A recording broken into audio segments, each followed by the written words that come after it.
Marlène Chantel, donc chargée de mission au sein de la DEFPAT. Je vais y venir, mais donc l'association ADEFPAT, peut-être pour ceux qui ne la connaissent pas, c'est une association présente sur le Nord Occitanie, qui vient en fait de fêter ses 40 ans. Pour certains, vous y avez participé, on a eu l'honneur de vous avoir votre présence. C'est un outil qui est partagé, mutualisé des territoires ruraux. On intervient en fait à la demande de nos adhérents, et nos adhérents, ce sont les collectivités ou les organismes consulaires. Et on intervient en fait auprès de porteurs de projets. Ces porteurs de projets peuvent être privés, individuels ou collectifs ou publics. Ça peut être à la fois des collectivités locales ou des collectivités territoriales. Voilà, et notamment, on intervient sur tout ce qui est autour des enjeux de transition. On mène des actions, en fait, les accompagnements sont autour du maintien et de la création des activités durables en territoire rural, sur le faire ensemble. En fait, on a une méthode spécifique et on déploie des méthodes d'intelligence collective au sein de l'équipe, hein. Donc sur le faire ensemble et la coopération, et aussi sur essayer de développer le bien vivre au sein des territoires. Et donc, à ce titre-là, moi, en ce qui me concerne, donc moi, je suis chargée de coordonner un programme qui s'appelle OCRE, Occitanie Création Reprise d'entreprise, qui est un programme lauréat de BPI France du dispositif Entreprendre au cœur des territoires. La vocation de ce programme est autour du parcours usager de la création d'entreprise, et on accompagne 15 collectivités locales pour essayer d'impulser, d'essaimer, d'engager un petit peu de l'entrepreneuriat en milieu rural. Voilà. Et quand on s'est positionné un petit peu sur ces questions-là, eh bien, on s'est aperçu, il y a un axe en fait autour de l'immobilier, d'adapter ou de tester son activité, sa création d'activité dans un immobilier adapté. Et quand on a creusé un petit peu cette question, on s'est aperçu qu'il y avait un petit trou dans la raquette au niveau de l'immobilier, notamment commercial, enfin l'immobilier économique, hein, des locaux vacants. Et donc, on s'est interrogé un petit peu sur les foncières. Et quand j'en ai fait part au territoire, enfin, aux agents avec qui je travaille au niveau des territoires, eh bien, je me suis rendu compte que les foncières étaient un sujet méconnu. Et donc, quand on a partagé ça en équipe au sein de la DEFPAT, on a dit que ça serait bien de le partager à tous nos adhérents et à un large public, d'où l'objet de ce petit webinaire. Voilà.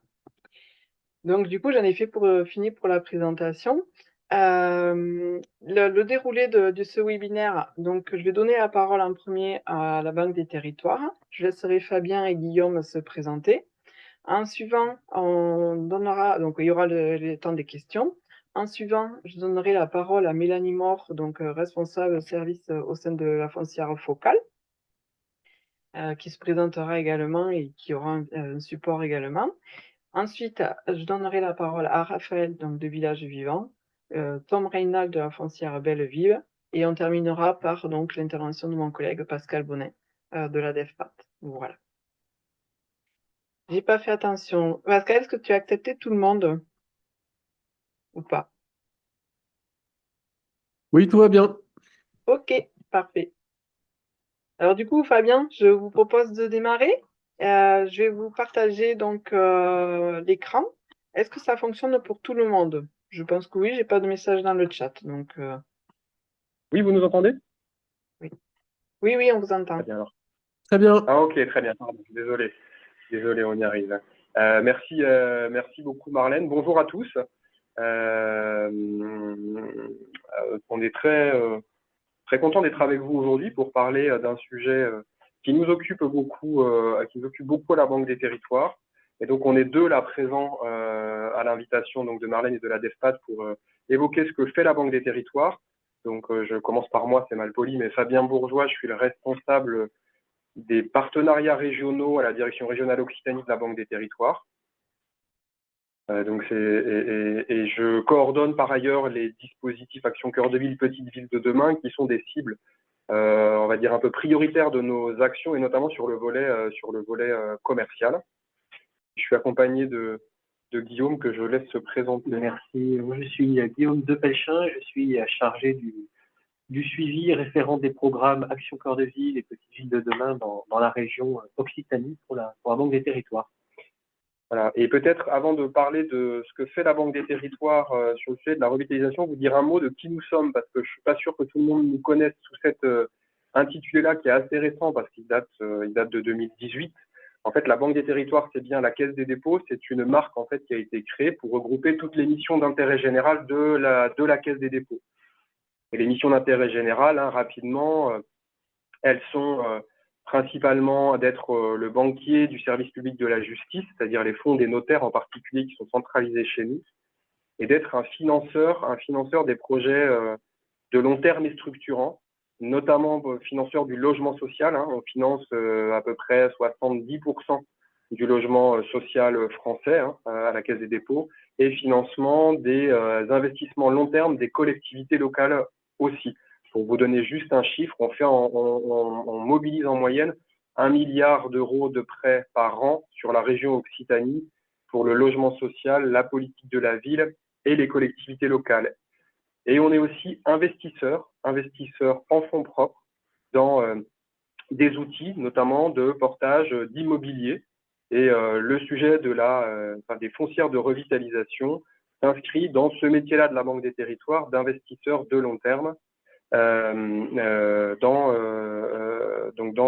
des foncières dites de redynamisation. Alors pourquoi est-ce qu'on s'est intéressé au sujet du commerce? Pour plusieurs raisons. D'abord parce qu'on est un partenaire, je l'ai dit, mais on y reviendra, privilégié des politiques contractuelles que vous connaissez, Action Cœur de Ville, Petite Ville de demain, qui maillent quand même beaucoup l'ensemble des territoires. C'est vrai en Occitanie comme ailleurs. Hein, c'est 27 villes Action Cœur de Ville en Occitanie, 225 villes lauréates du dispositif Petite Ville de demain, avec dans ces villes en particulier un contexte de fragilisation du secteur du commerce, qui est vrai partout ailleurs, hein, mais qui a doublé quand même depuis 2010, c'est 12% de vacances moyennes commerciales en France.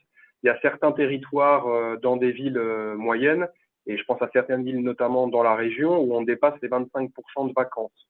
Donc il y a un vrai enjeu d'attractivité de ces cœurs de ville, de ces cœurs de bourg, qui font que nous, naturellement, Banque des Territoires, parce qu'on vient accompagner les politiques publiques de l'État et aussi des collectivités territoriales, eh bien, on s'est inscrit dans cette dynamique de soutien à l'attractivité des centres-villes, centres-bourgs et à leur attractivité commerciale en particulier, donc via des foncières de redynamisation qui apparaissent en effet comme un des outils. C'est pas l'outil miraculeux, on le verra, c'est pas un outil, c'est pas non plus forcément une fin en soi, mais en tout cas, c'est un outil qui, quand il fait l'objet d'un portage, notamment un portage politique fort, une vraie volonté politique de se saisir de ce sujet-là, qui correspond à une des solutions qui va permettre de soutenir le commerce, qui en a bien besoin, et notamment, et c'est encore plus vrai évidemment depuis la crise sanitaire. Alors, une fois que j'ai dit ça, comment est-ce que un peu plus concrètement intervient une foncière? Et c'est la slide suivante. Merci. Peut-être dire que quand je disais que il faut un portage fort, j'entends par là qu'il y ait une bonne connaissance dans le territoire, dans la commune, le PCI notamment, une bonne connaissance de la vision stratégique et globale 360 du territoire. C'est-à-dire quels sont mes enjeux en termes de commerce, d'habitat, de mobilité, d'espace public, qui permettent de construire un projet global de long terme avec des priorités d'action et un plan d'action défini. Et le sujet du commerce, ce sera une brique de cette redynamisation globale, et donc la foncière, un outil de cette brique. Comment, du coup, assez concrètement maintenant, intervient une foncière? C'est ce que vous avez un peu sous les yeux, mais je vais vous détailler les différentes phases en fait de réflexion que nous pouvons accompagner, nous d'ailleurs, Banque des Territoires, en ingénierie amont. C'est d'abord, une fois qu'on a ce diagnostic territorial posé et un projet de revitalisation identifié, c'est définir les objectifs qu'on veut donner à la structure qui va porter ces actifs. Quel est le périmètre? Est-ce que c'est un périmètre cœur de ville? Est-ce que c'est un périmètre plus large à l'échelle de plusieurs cœurs de ville ou de plusieurs cœurs de bourg constitutifs d'un EPCI, par exemple. S'interroger aussi sur les axes d'intervention et les types d'actifs que va vouloir porter cette foncière. Est-ce que c'est plutôt du commerce? Est-ce que c'est plutôt du commerce et du tertiaire? Est-ce que c'est du commerce et aussi des logements qui vont être dans les étages supérieurs des commerces en pied d'immeuble? C'est des choses qu'on voit assez régulièrement. Et s'interroger sur les résultats attendus. Est-ce que je veux consolider un axe marchand qui se porte bien et dont je veux pérenniser l'attractivité parce que c'est un axe central? Est-ce que je veux implanter de nouvelles activités de nouvelle nature ou encore maintenir l'existant sur un axe dont je mesure un niveau de fragilité qui va croissant? Et ensuite, on pourra donc identifier les actifs qui viendront nourrir le vivier de projets que pourra constituer cette foncière.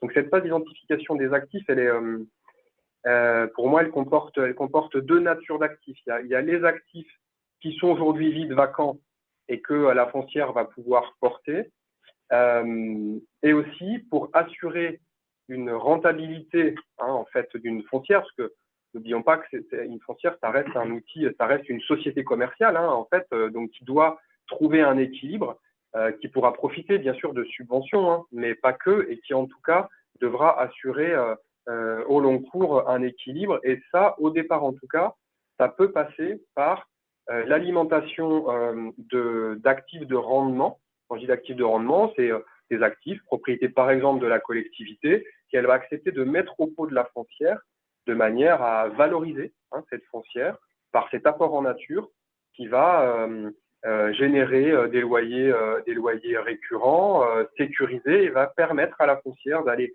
prendre plus de risques pour aller porter des actifs dans des zones plus fragilisées sur lesquelles elle a décidé d'intervenir. Ça, c'est souvent une des conditions de la bonne montée en régime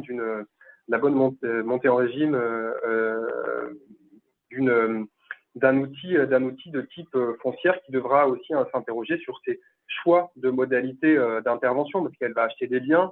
Donc, est-ce qu'elle va privilégier l'achat de biens amiables en négociation classique, essayer d'aller identifier, ce qui se rappelle qu'à une bonne connaissance aussi du droit de l'urbanisme et du droit foncier, pouvoir déployer des logiques de préemption de manière à sécuriser en fait l'acquisition. C'est quand même, ça passe avant tout par ça. Faut acquérir les actifs pour ensuite pouvoir travailler à cette phase de travaux que mènera la foncière parallèlement à l'identification de preneurs de projets pour aller commercialiser ces pieds d'immeubles, par exemple, c'est quand même beaucoup ça. Commercialiser ces pieds d'immeubles et assurer une sortie commerciale qui pourrait être de deux natures, soit conserver en gestion les biens, donc la foncière, elle met en location, elle perçoit des loyers, et puis donc elle intervient comme bailleur et elle assure la gestion de ses biens en propre, ou d'ailleurs qu'elle peut déléguer à une société dont c'est vraiment le métier, ou alors, je veux dire, et ou d'ailleurs, parce que l'un n'est pas exclusif de l'autre, la revente du local en question qu'aura été réaménagé et qu'un preneur aura la capacité, lui, d'acheter parce qu'il sait que par ailleurs, et ça reboucle avec le premier message que je passais, tout ça, lui, il va aussi prendre un risque finalement en s'installant dans un local qui s'inscrit dans une dynamique de long terme avec une vraie vision de ce que sera le territoire dans lequel il va s'implanter. Voilà, très, très rapidement un peu la manière dont, pour nous, on conçoit l'intervention d'une foncière, mais il y a beaucoup de monde autour de la table qui en parleront parce que c'est leur quotidien beaucoup mieux que moi en illustrant avec des exemples plus concrets. Mais peut-être vous passez maintenant la parole rapidement à Guillaume pour la suite et notamment pour donner une vision du réseau des foncières de redynamisation qu'on essaie d'animer à la Caisse des dépôts. Exactement. On l'a dit, à la Banque des Territoires, on a des partenaires majeurs, des programmes nationaux, des principaux financeurs, notamment l'Action Cœur de Ville, Petite Ville de demain. Et dans le cadre du plan foncier, la Banque des Territoires s'est engagée à accompagner le développement d'une centaine de foncières qui porteront 6 000 commerces à l'échelle nationale. Et c'est dans ce cadre du plan foncier qu'on a développé nos interventions, que Fabien a pu commencer à présenter en matière de conseil et d'expertise à la structuration des foncières, de financement, c'est-à-dire en investissant à long terme, en prenant des participations directement dans les structures foncières, par exemple à Focal pour la région Occitanie, et en prêt pour les acquisitions d'actifs identifiés, des commerces ou des logements qu'on évoquait juste avant. Dans le cadre de ce plan foncier, nous animons avec la Fédération des élus des EPL, entreprises publiques locales, le réseau des foncières. C'est un réseau qui met un ensemble de ressources à disposition en libre accès, des retours d'expérience, des fiches techniques, des modèles de cahier des charges, de sorte que il y a un partage de bonnes pratiques, un accompagnement très concret des collectivités et des acteurs qui souhaiteraient se doter de ce type d'outils, voilà, en centralisant toute cette information liée aux foncières de redynamisation.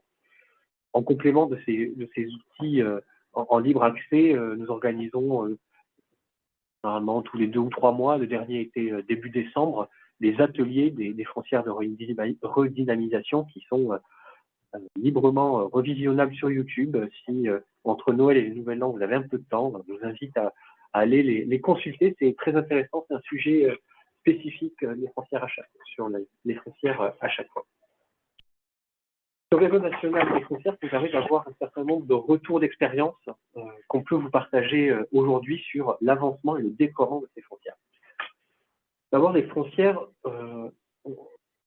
c'est un outil qui se développe particulièrement dans les géographies dites prioritaires. Action cœur de ville, petite ville de demain, les quartiers prioritaires de la politique de la ville. Les 2 tiers des foncières exercent dans ces territoires dits prioritaires. Le tiers qui n'y intervient pas, et ce sont des foncières qui se trouvent dans des très grandes villes, dans des métropoles,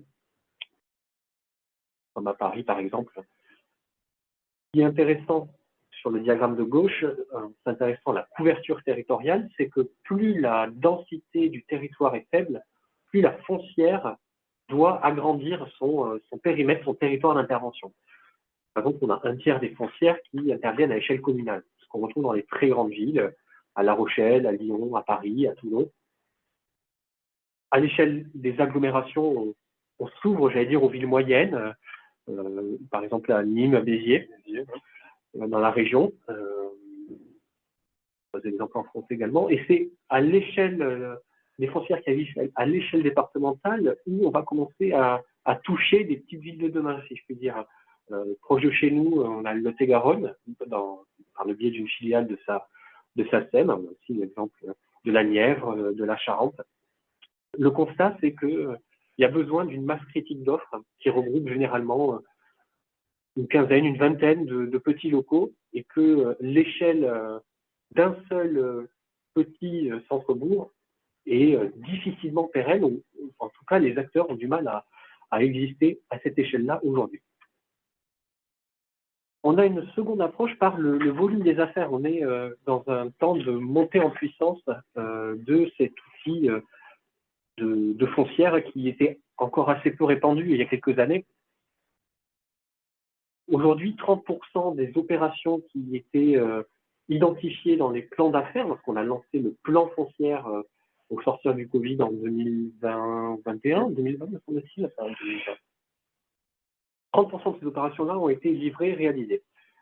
On constate qu'entre le 3e trimestre 2023 et le 2e trimestre 2023, le nombre des locaux commerciaux qui ont été livrés en France a doublé.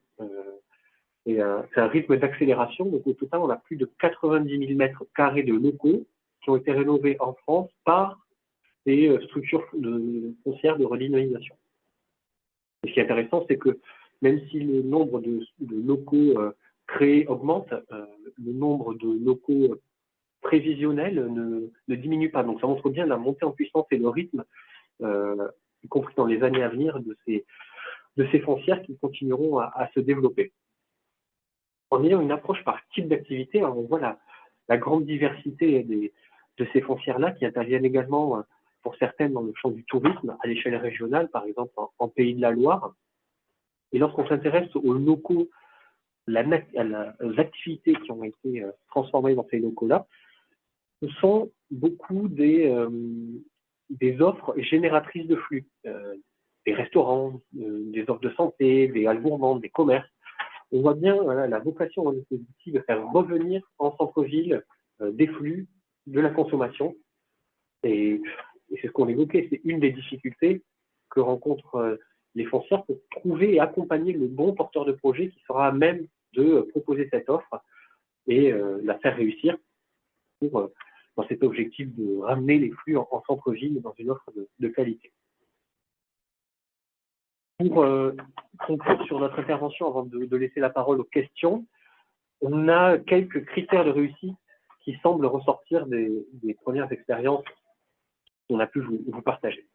La première, c'est bien appréhender les conditions de maîtrise foncière. On a commencé à l'évoquer, il faut une véritable expertise des outils en matière de droit de l'urbanisme, en matière de droit foncier, en matière immobilière.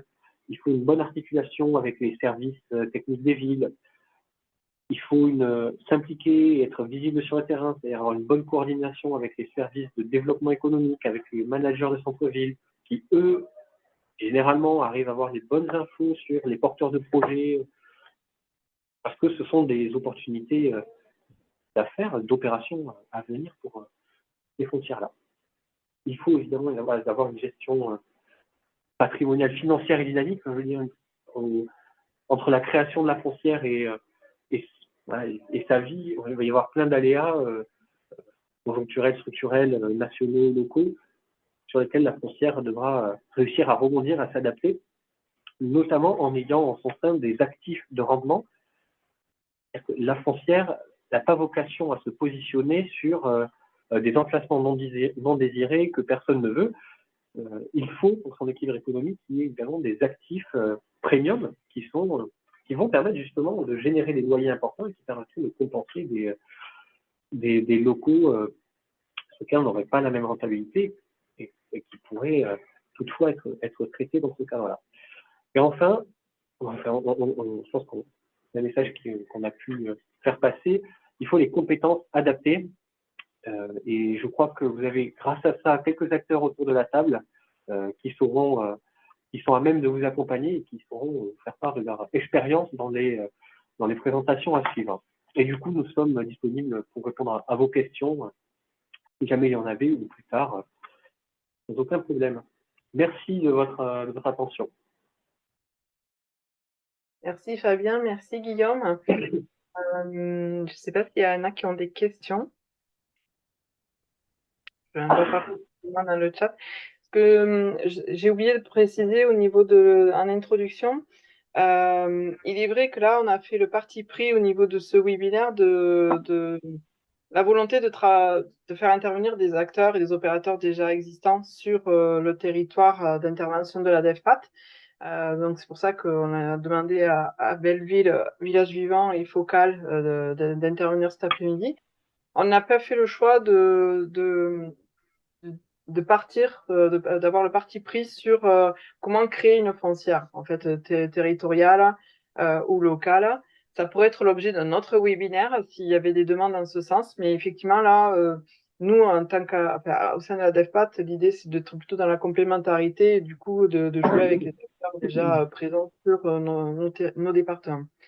Après aussi, une deuxième observation, là, la volonté, c'était de cibler aussi sur l'activité économique centre-bourg. Dans l'ordre des inscriptions, quelques-uns ou quelques-unes ont demandé pour l'installation agricole. Ça va pas être abordé lors de ce webinaire-là. Mais par contre, sachez qu'il y a une foncière qui est dédiée à cette thématique, qui est Terre de Liens. Et si, pareil, il y avait besoin d'avoir une focus sur la partie installation agricole, foncier agricole, à voir si il pourrait y avoir le sujet à évoquer, quoi. Donc voilà, là, nous, la volonté, c'est plutôt action cœur de ville, petite ville de demain, et attractivité ou vacances commerciales en centre-bourg. Voilà la cible un petit peu de ce webinaire-là. Voilà.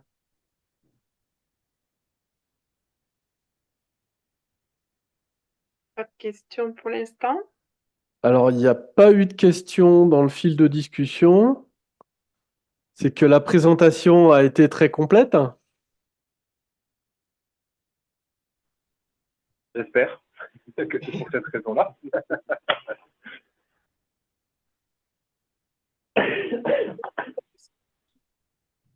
Si on pouvait reprendre un message clé, vous en avez dit, mais là, disons, en tant que Banque des Territoires, quel conseil vous donneriez, sachant que là, parmi les inscrits, plus de la moitié sont plutôt des collectivités. Donc, est-ce qu'il y aurait un conseil particulier à donner? Alors, je vais être un peu gourmand, je vais en donner deux. Le premier, je pense, c'est vraiment d'avoir une bonne vision de sa stratégie territoriale, hein, avec toutes les composantes, hein, de ce qui fait un territoire redynamisé demain, hein, c'est-à-dire, j'évoquais la mobilité, l'espace public, le commerce, l'habitat, avoir cette vision long terme avec des actions priorisées. Parce que je crois aussi que c'est comme ça que les collectivités arriveront à faire venir des preneurs, des investisseurs qui sauront qu'ils s'inscrivent dans une bonne dynamique en fait d'une collectivité en particulier. C'est le premier message. Et puis le second, il n'y en aura pas d'autre, c'est que le sujet du foncier, du portage foncier, il est évidemment essentiel, mais il n'est pas suffisant. C'est-à-dire que, et on le voit bien dans les foncières, peut-être que certains l'exprimeront après nous, mais nous on le voit au niveau de toutes les foncières dans lesquelles on a investi, dans la région comme ailleurs, parce qu'on est dans Focal, on est dans la foncière de Béziers, on est dans la foncière de Nîmes, on finance par ailleurs Belleville, enfin voilà, et on est dans plein d'outils comme ça au niveau national.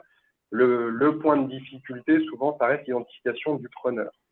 Voilà. Donc, il y a à la fois le sujet de stratégie globale et ensuite il y a le sujet de comment j'identifie et je suis en mesure, moi ou les acteurs avec lesquels je vais me lier, d'accompagner un preneur de projet dans la construction de son BP, dans son installation, etc., pour sécuriser l'exploitant, parce que sans exploitant, il n'y a pas de projet.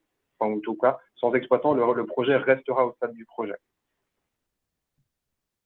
Merci. Voilà. Il y a une question. Marie-Claire Girier nous précise donc il existe un webinaire sur les foncières agricoles, donc c'est parfait. Et après, Florence, quelle est la gouvernance d'une foncière? Y a-t-il la place pour la population? Si je peux me permettre, je pense qu'on aura la réponse en abordant, je pense, Belleville et villages vivants sur cette question-là. Voilà. Est-ce que ben merci, en tout cas, Fabien, merci Guillaume. Je vais donner la parole à Carmela Lé. Merci.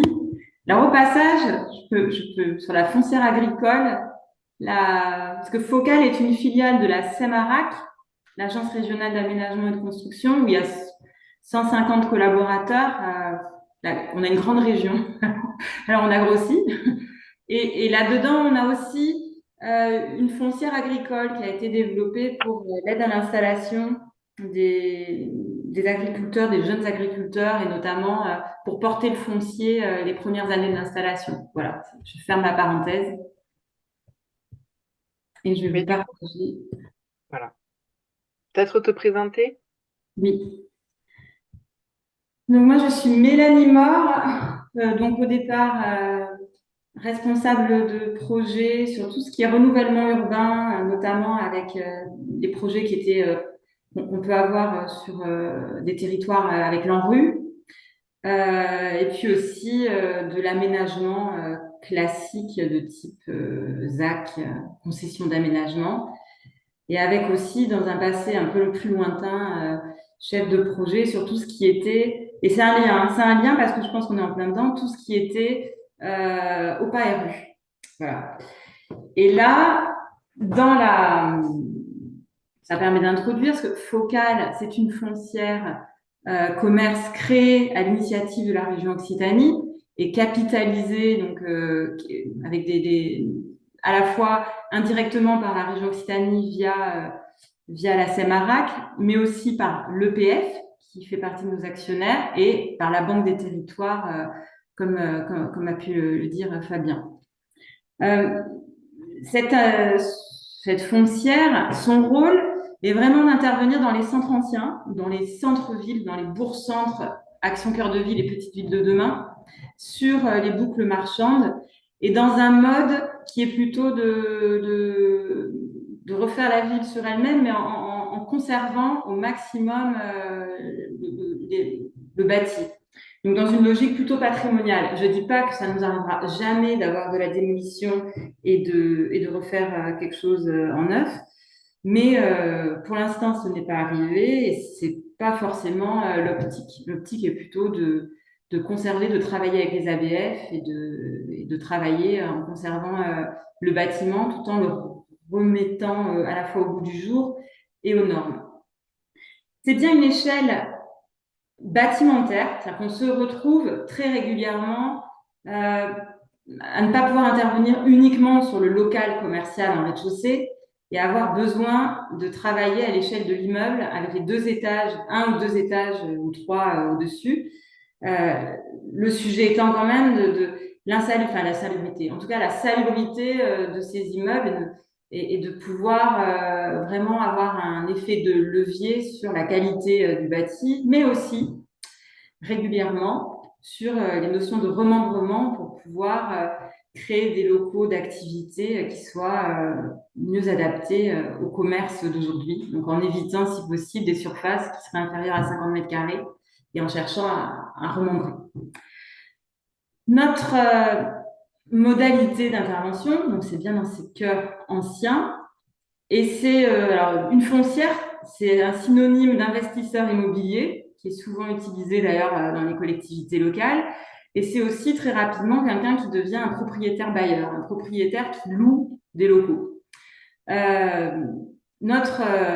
c'est important parce que il y a vraiment cette notion de bilan immobilier dont on reparlera juste après. Dans nos modalités, nous, d'intervention, c'est notamment d'intervenir sur des territoires, et je rejoins là-dessus Fabien, qui sont capables d'énoncer une stratégie d'intervention globale sur leur centre-ville, et d'intervention globale qui soit avec un volet, y compris un volet action programmée sur le commerce. Cette vision stratégique, elle nous semble essentielle parce que l'action d'une foncière isolément, c'est un outil, une foncière, et une action isolée, s'il ne se passe rien autour, s'il n'y a pas de réaménagement d'espace public à proximité, s'il n'y a pas une politique très volontariste en ce moment sur les façades et sur le logement, s'il n'y a pas la recherche de réimplanter des équipements publics en centre-ville, tout ce qui peut générer d'ailleurs de l'emploi ou des flux, s'il n'y a pas en parallèle une politique, disons, moins de contrôle ou de restriction de ce qui se passe en périphérie en termes de développement, eh ben, on va pas faire de miracle et on fera peut-être une opération, et 2, et puis ça n'améliorera pas grand-chose. Voilà, et ce sera difficile à porter. Donc cette vision stratégique, amont, c'est pour ça qu'on a un modèle où on demande de partager une étude stratégique, une vision avant qu'un territoire, avant que Focal puisse intervenir sur un territoire. Dans le circuit, alors là, je pense que tous mes collègues, c'est pareil. Donc déjà, on a des études amont, c'est ce qu'on appelle les études de faisabilité. C'est une prise de risque où on fait travailler architectes, diagnostiqueurs et nous pour monter un peu le plan de financement et le bilan prévisionnel. Et c'est aussi dans cette phase-là où on rencontre des prospects ou des commerçants pour discuter sur un local. On a un local identifié avec la collectivité, ou des locaux, on a des prospects ou des commerçants ou des créateurs d'activités. Et on va construire le bilan prévisionnel. Soit ce bilan prévisionnel passe, c'est-à-dire qu'il y a une faisabilité économique, juridique, technique et financière, soit il passe pas. C'est des choses qui peuvent arriver. Moi, j'ai à peu près j'ai envie de dire, j'ai peut-être 40% de mes OP qui finalement ne se font pas aujourd'hui. Voilà. Après, une fois que ça ne se fait pas, il y a plusieurs façons de reprendre un bilan. Il y a augmenter les loyers, mais souvent, on est dans des territoires où il n'y a pas cette capacité-là. On est loin des métropoles. Il y a aussi une deuxième façon, c'est d'aller chercher plus de subventions. Et le plus de subventions, ce que je voudrais dire en ce moment, c'est que le fonds FNRLA, c'est super, on le mobilise à NCT, c'est pas toujours suffisant, surtout dans des territoires où les loyers vont être en dessous de 100 euros du mètre carré ou de 110 euros du mètre carré, annuel, des loyers annuels. Dès qu'on commence à descendre en dessous de ces niveaux de loyer, moi je m'aperçois, souvent il faut aller chercher d'autres subventions. Peut-être que le fonds vert est une bonne piste, je n'en sais rien. En tout cas, et c'est là aussi que la notion de partenariat avec la collectivité, avec l'ensemble des acteurs pour aller chercher, y compris les subventions de droit commun, devient essentielle pour éviter de partager un échec, alors qu'on a tous envie de partager une réussite. Deuxième phase, c'est qu'on va dire, ça y est, le bilan financier, on équilibre avec des loyers, avec des produits de vente, on équilibre les dépenses et avec des subventions éventuellement. Eh bien, on passe le cap et on achète le bien. Et on équilibre dans les dépenses, il y a évidemment l'acquisition du foncier, les travaux et l'ingénierie. On achète le bien. Derrière, après l'acquisition du bien, il y a une phase de travaux. Et puis la phase plus ou moins longue, sur Focal, on est sur une hypothèse de 15 ans. Ça ne veut pas dire qu'on veut porter pendant 15 ans et encaisser des loyers pendant 15 ans. Ça veut dire que nous pouvons et nous modélisons au moins 15 ans où on reste propriétaire. À tout moment, dans cette phase d'exploitation, il peut y avoir une cession du local commercial, soit au locataire, parce qu'il aura testé son activité pendant 3, 4, 5, 6 ans et qu'il estimera qu'il est temps pour lui, que c'est pérenne, qu'il est temps pour lui d'être propriétaire et qu'il aura la capacité à emprunter pour cela.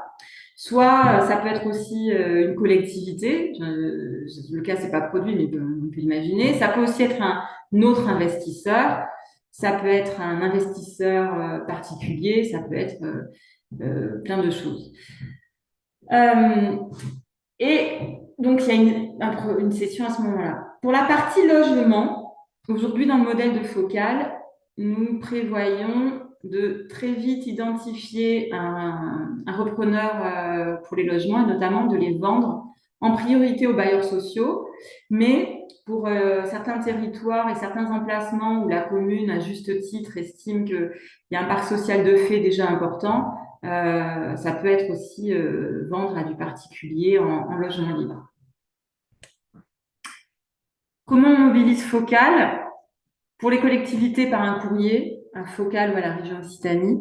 Et pour les porteurs de projets, en nous contactant directement. Mais alors, la condition, et c'est quelque chose qui m'a surprise, qui me surprend beaucoup moins aujourd'hui, c'est que je me suis trouvée quand même très souvent mis en contact sur les 20 premiers territoires sur lesquels on intervient là depuis un an et demi, souvent mis en contact par les managers de centre-ville avec des porteurs de projets qui n'ont pas encore rencontré de banque, qui n'ont pas de business plan travaillé, qui n'ont pas une idée très claire de ce qu'ils veulent. Et ça, c'est dans ce cadre-là que j'avais contacté la DEFPAT.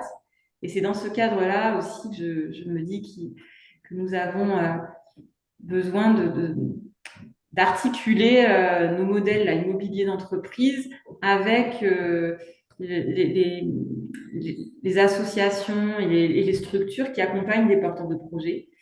Parce qu'en fait, un porteur de projet, il faut déjà qu'il y ait quelque chose, quoi, qu'il y ait un projet un peu esquissé, un peu rédigé. Sinon, on peut très vite, nous et les territoires, tourner en rond et pour quelquefois des échecs quand ça arrive au niveau de leur côté, au niveau de la banque. Voilà. Mélanie, pardon, je fais une petite incise. Des participants demandent s'ils peuvent avoir les diapos en plein écran. Ah, très bonne remarque. Excusez-moi. Là, c'est mieux. Voilà, merci.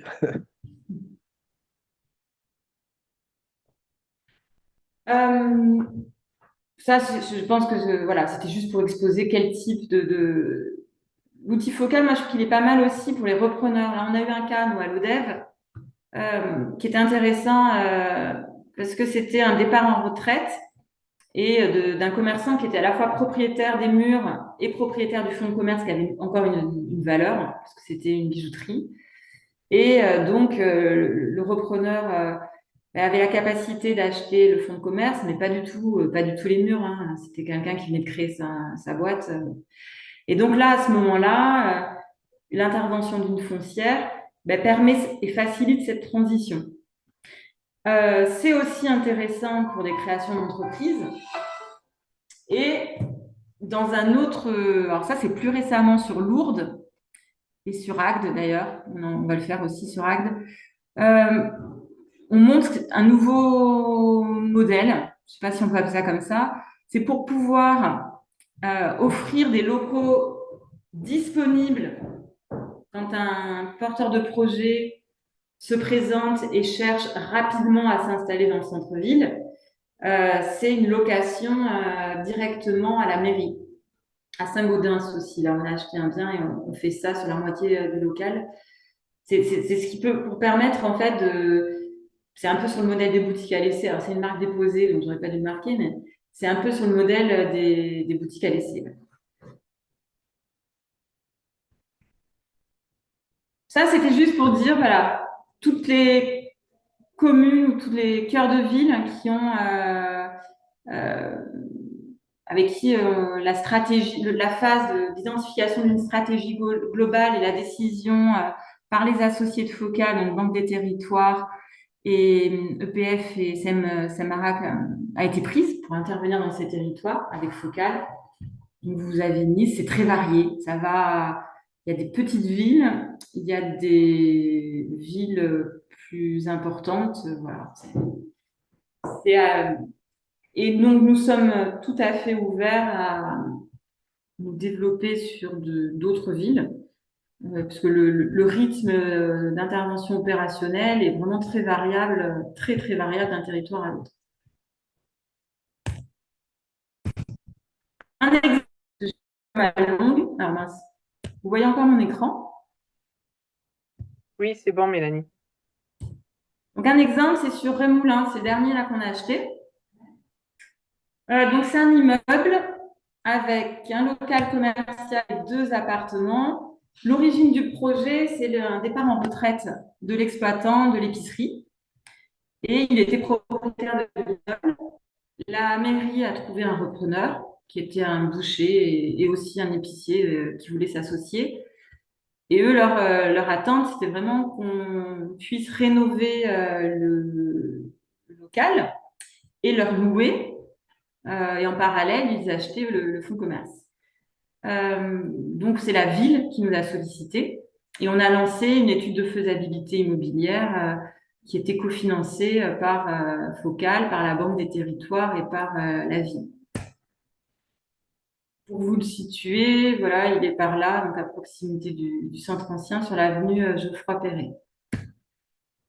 C'est quelques photos du bien. Il y avait donc à côté, dans l'immeuble, hein, 2 logements, un petit T2 en rez-de-chaussée. Alors, il y a eu plusieurs scénarios. On a étudié aussi pour développer du commerce, mais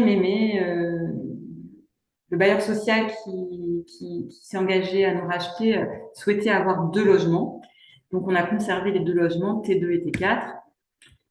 Donc ça, c'est pour vous montrer un peu l'état des biens qu'on peut avoir et qui sont quand même valorisés comme s'ils étaient immédiatement habitables, occupables, etc. Dans le montage, donc Focal investisseur, on mobilise de la subvention de la NCT, nous achetons l'immeuble, enfin nous avons acheté l'immeuble. Derrière, nous faisons travailler nous utilisons les ressources et les moyens humains qu'il y a dans la SEM pour gérer à la fois l'étude de faisabilité, préparer l'acquisition, louer le local commercial, assurer la gestion locative. Et puis, alors, les foncières, souvent n'ayant pas le droit de porter des risques constructifs, enfin, c'est pas si systématique, mais c'est quand même souvent, c'est souvent quelque chose, c'est un peu technique, mais qui est externalisé par à une autre société, donc une société de promotion. Et là, donc, le portage des travaux et le risque de dépassement du budget sur les travaux était porté par la SEMARAC.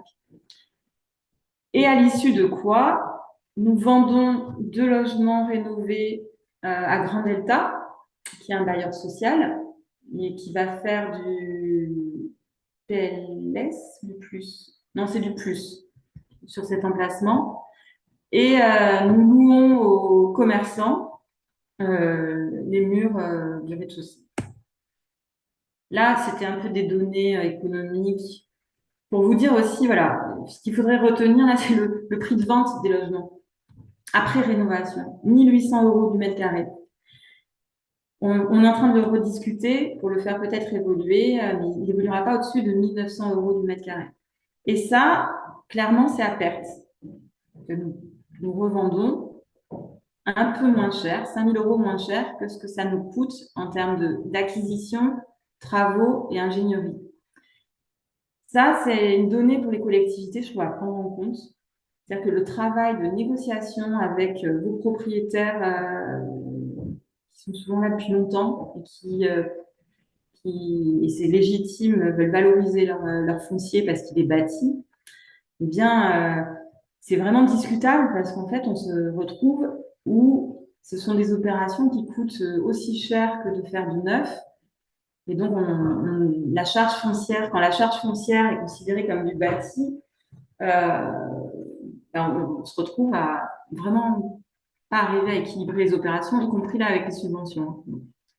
Pas de beaucoup. Là, on voit le déficit sur les logements, il était de 5 000 € au total, donc c'était à prix coûtant.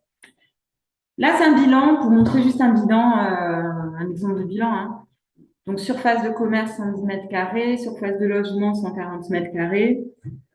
L'investissement est constitué à la fois des travaux, donc un peu plus de 200 000 € de travaux, et surtout de l'acquisition des murs à 380 000 € après estimation des domaines au passage. Voilà. On équilibre côté produit l'opération, donc ce coût d'investissement à 600 000 €, on l'équilibre avec une subvention ANCT, du FNRLA qui a presque 100 000 € et un loyer annuel par mètre carré de 145 €. Je peux peut-être vous reconvertir et après je m'arrêterai là en loyer mensuel, parce que je sais que beaucoup raisonnent en loyer mensuel. Je n'ai pas fait le calcul. Donc là, sur un local qui fait 110 mètres carrés, ça fait du 1 300 € de loyer mensuel. Et 145 € du mètre carré, c'est un loyer que j'ai rarement. La plupart des territoires sur lesquels Focal est sollicité, les loyers du marché après rénovation dans le linéaire 1, on est souvent entre 100 et 140 € du mètre carré. Qu'est-ce que ça a coûté cette opération au territoire? Donc à Remoulins, ça a coûté d'y passer du temps.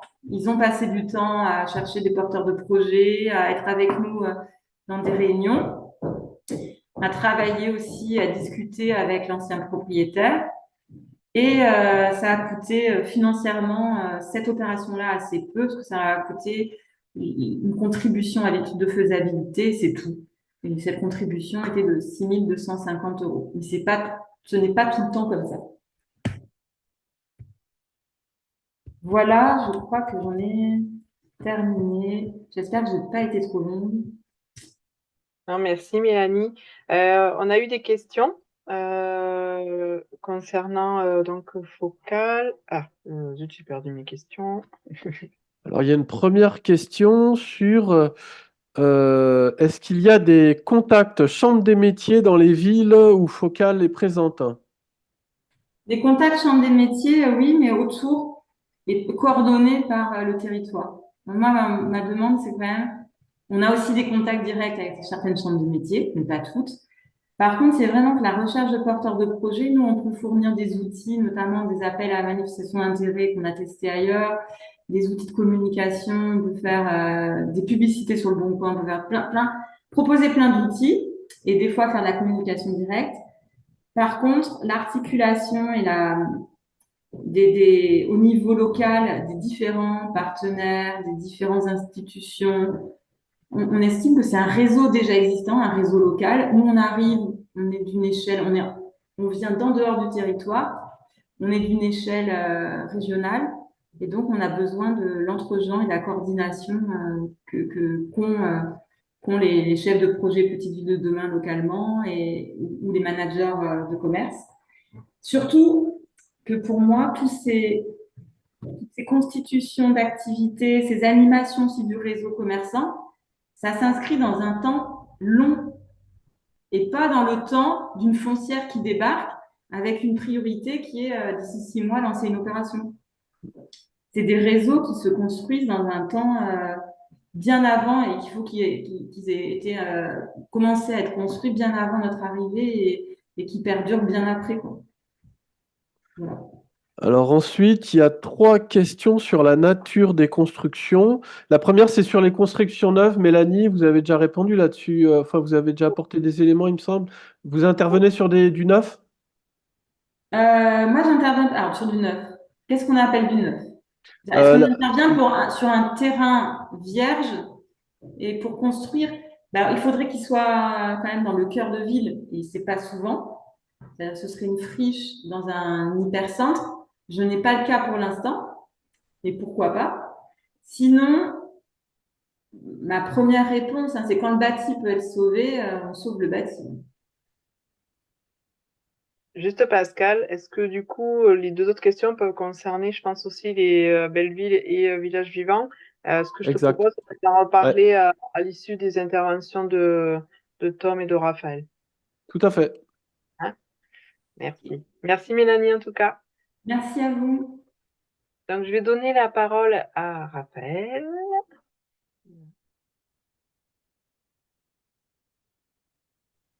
Je la prends. Bonjour. Voilà. Vous m'entendez? Super. Oui, c'est bon.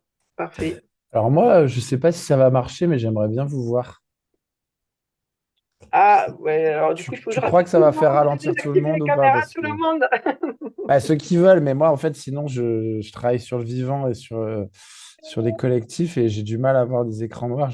Ça va me Allez, troubler. Et puis, c'est faisons bon, avec le peu de liens qu'on a. Voilà, super.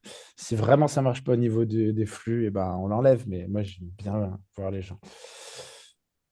Eh ben, bonjour à toutes, bonjour à toutes, tous. Donc, je suis Raphaël Boutin, je suis co-directeur, cofondateur de Village Vivant, qui est une coopérative immobilière, rurale et solidaire. Je vais vous en dire un peu plus.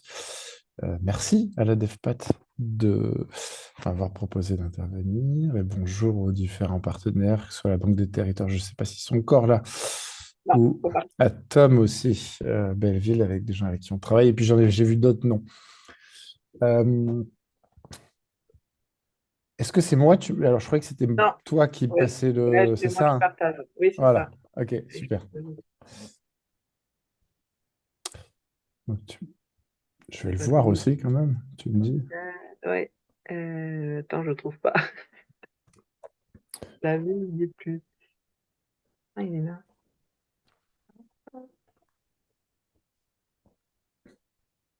51 personnes. Il y en a qui sont partis, il y en a qui sont arrivés. Non, il y en Super. a. En fait, tout le monde n'est pas arrivé, hein, en fait. Voilà. Ah. Est-ce que c'est bon là? Ouais, c'est bon. Si tu peux commencer par la page 1, c'est encore mieux. Voilà. Bon, c'est juste histoire d'avoir une intro. Euh, Très bien. Donc, ce que je voulais vous dire, donc le constat, je vais aller faire court parce qu'il a été dit et répété.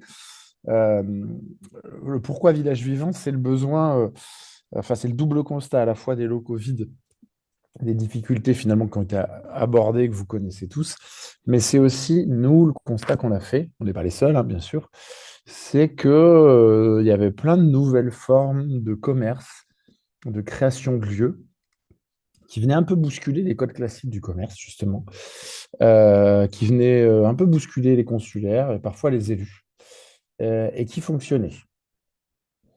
Et on a essayé de comprendre pourquoi ça fonctionnait. Et on s'est aperçu que des projets coopératifs, des projets associatifs, type librairie coopérative, type café associatif, étaient des projets collectifs résilients dans des territoires où les codes classiques du commerce fonctionnaient plus forcément. Et parce qu'il y avait un portage souvent citoyen, un portage collectif qui en faisait un projet ancré dans le territoire. Et donc, c'est ce que j'ai cité deux exemples, j'aurais pu citer les tiers-lieux aussi qui sont emparés d'espaces immobiliers, souvent en friche, vacants, pas toujours en état. Et donc, il y avait d'un côté des locaux vides et de l'autre côté des projets qui marchaient sur les territoires ruraux. Et bizarrement, c'est ces projets qui fonctionnaient qui avaient le plus de mal à trouver de la confiance auprès des investisseurs, des financeurs, des élus. Parce que projet atypique, parce que on n'a pas une franchise derrière, parce que projet collectif, ça peut faire un peu peur et parce que souvent de la nouveauté. Et donc, quand il fallait investir, être bien dans un local, financer des travaux, il y avait parfois un déficit d'accompagnement, un déficit de financement d'investisseurs. C'est sur cette base qu'on a créé Village Vivant. Donc, Village Vivant, c'est une réponse à ces porteurs de projets sur les territoires ruraux pour installer des activités pérennes. Alors, on a une coopérative. Alors, je veux bien que tu passes la slide. Donc, on a une coopérative immobilière rurale et solidaire. Coopérative, pourquoi? Parce qu'on est sous statut coopératif avec des citoyens qui font partie d'un des collèges de la coopérative, qui investissent au sein de Village Vivant. C'est aussi pour ça qu'on dit citoyenne, c'est que aujourd'hui, on est en train de lever des fonds auprès des citoyens. On est aussi dans un rapport de la finance solidaire, c'est-à-dire vous pouvez investir, vous, citoyens, sur un projet collectif d'intérêt général, peu risqué parce qu'on est dans l'immobilier, et placer votre argent de façon solidaire et donner du sens à votre argent. Une foncière aussi qui n'a pas que ces métiers-là. Je vais revenir sur les métiers de la foncière, mais au-delà de la dimension acheter, rénover et louer un lieu, j'y reviendrai après, on a deux, trois autres activités que je passe vite parce que peut-être ça peut intéresser certains. Donc, je l'ai dit, la question de la finance solidaire, on propose des produits financiers auprès des citoyens. Donc, jusqu'au 31 décembre, vous avez possibilité d'aller sur notre site et donner du sens à votre argent si je vous ai convaincu. C'est encore temps. Les autres activités et métiers qu'on mène, c'est l'accompagnement des collectivités ou des collectifs sur une appellation chapeau qu'on va appeler la réactivation de lieux. On est toujours dans le lien entre porteurs de projets, modèle économique, immobilier, territoire. Voilà là où on est pertinent, qu'on travaille sur, il y a un patrimoine vide, on veut savoir qu'est-ce qu'on va en faire, travailler avec les citoyens. Voilà. C'est là-dessus qu'on peut accompagner des collectivités notamment.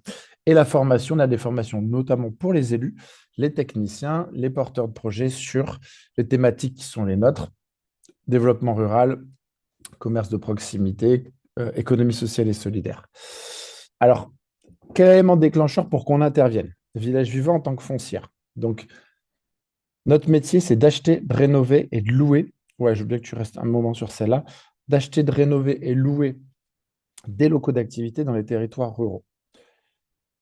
Le déclencheur, c'est le porteur de projet.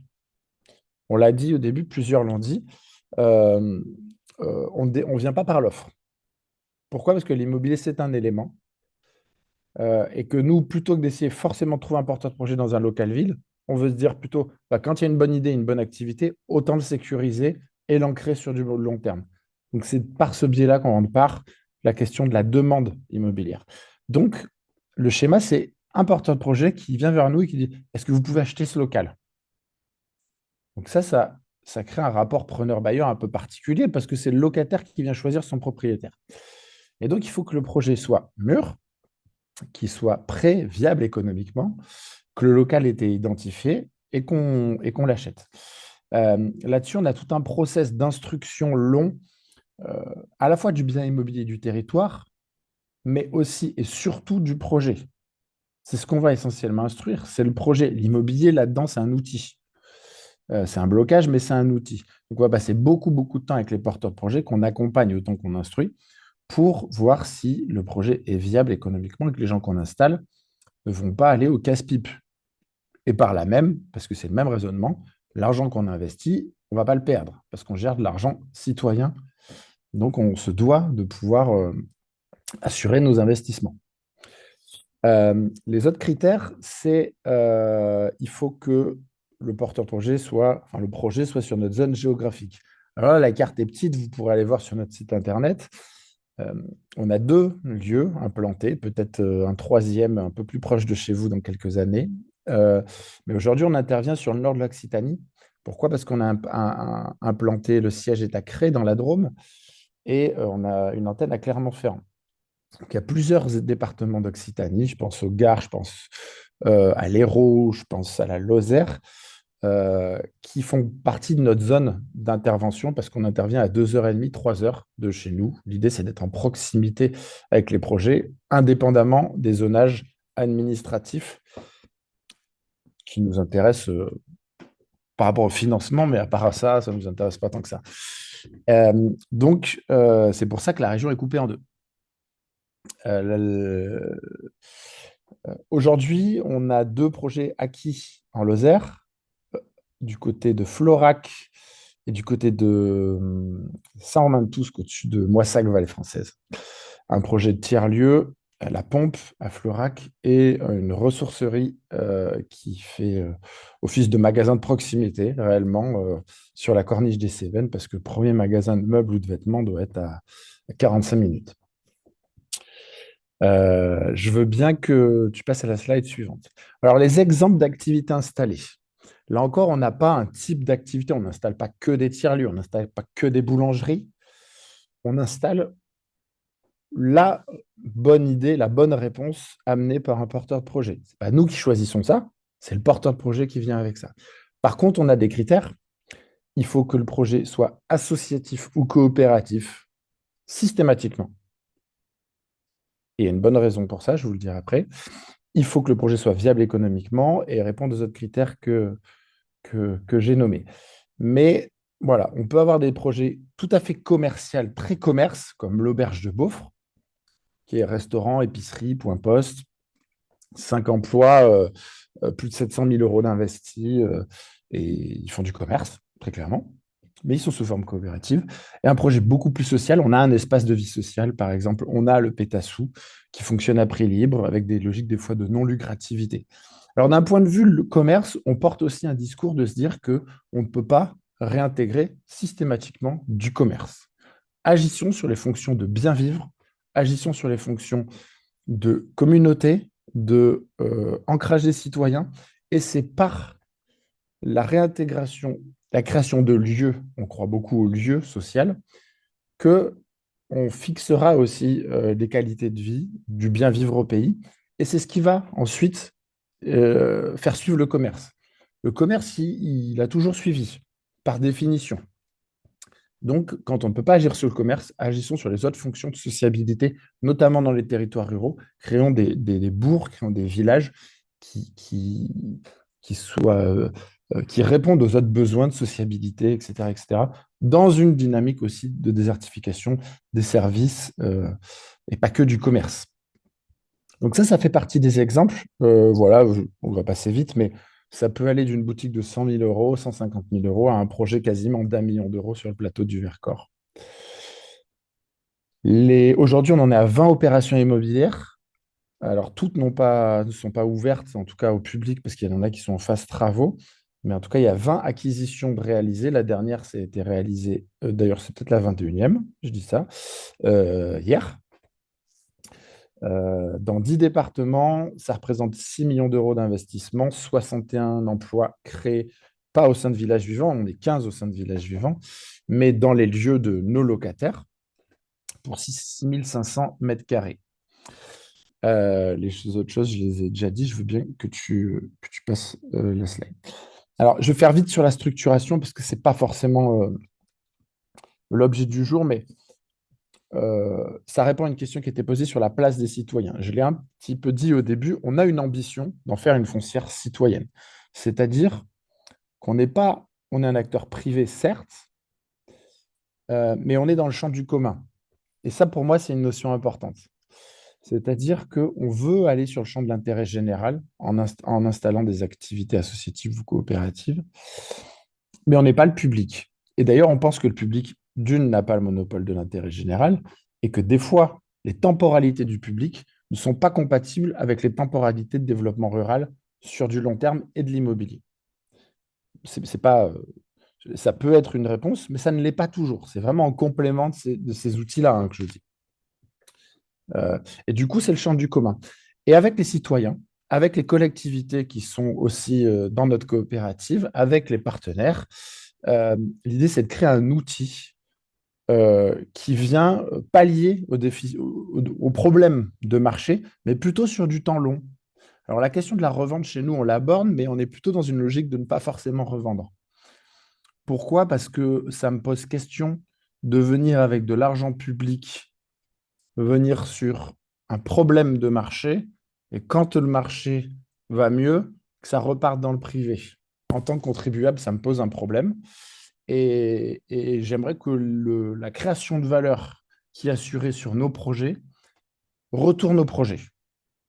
Et donc, on a toute une logique, je ne décale pas là. Nous, si on vend, il y a des blocages derrière pour mettre des modèles antispéculatifs, pour que ça revienne aux porteurs de projets, etc., etc.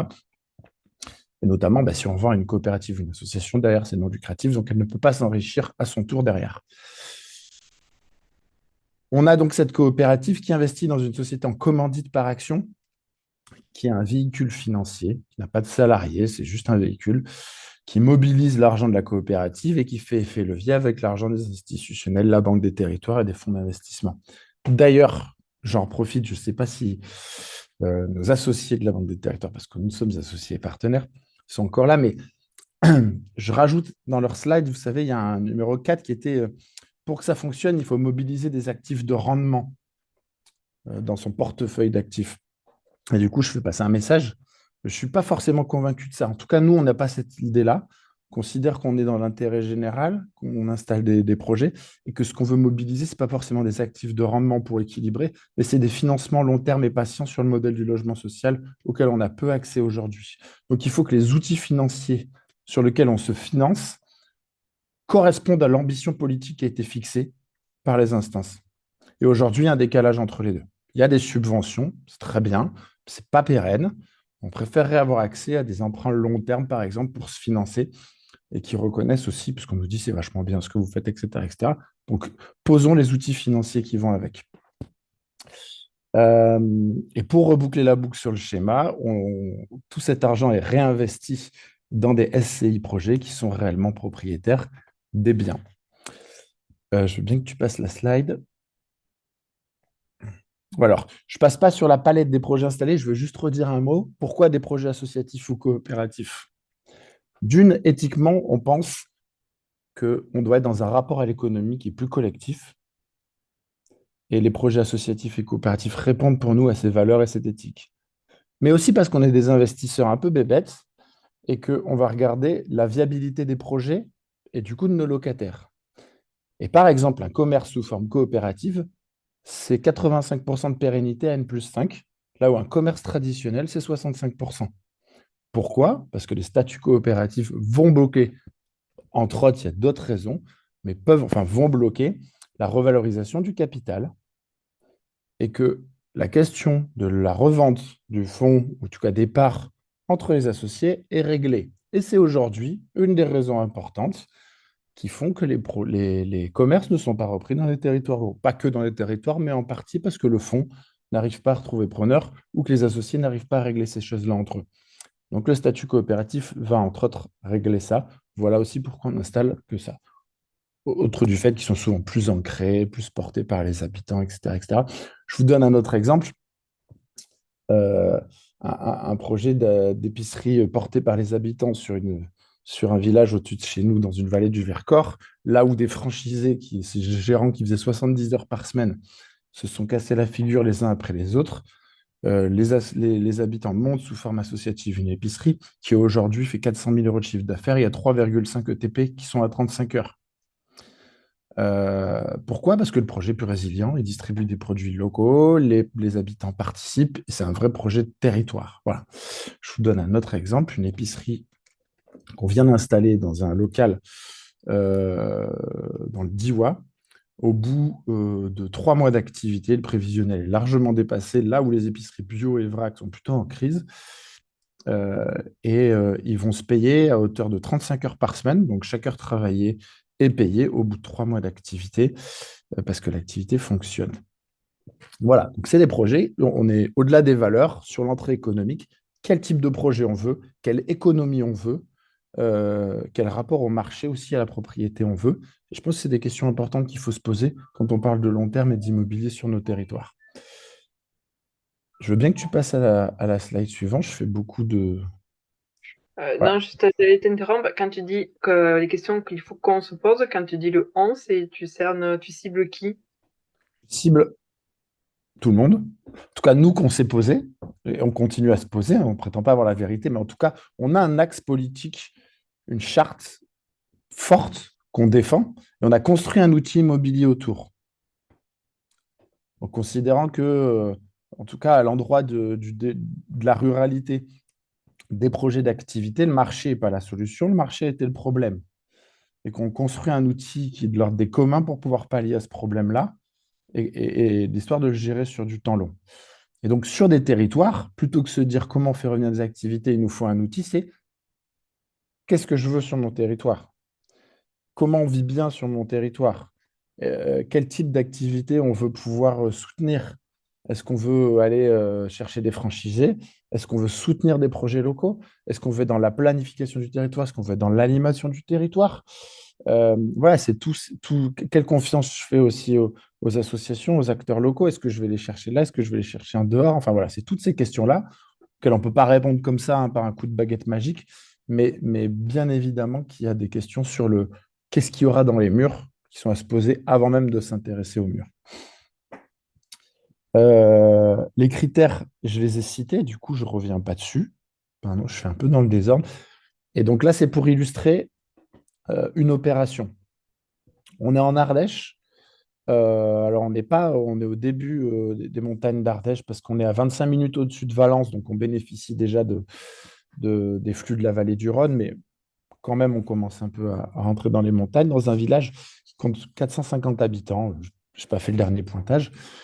Et qui ne comptait, quand on est arrivé, plus qu'un seul commerce qui était en vente.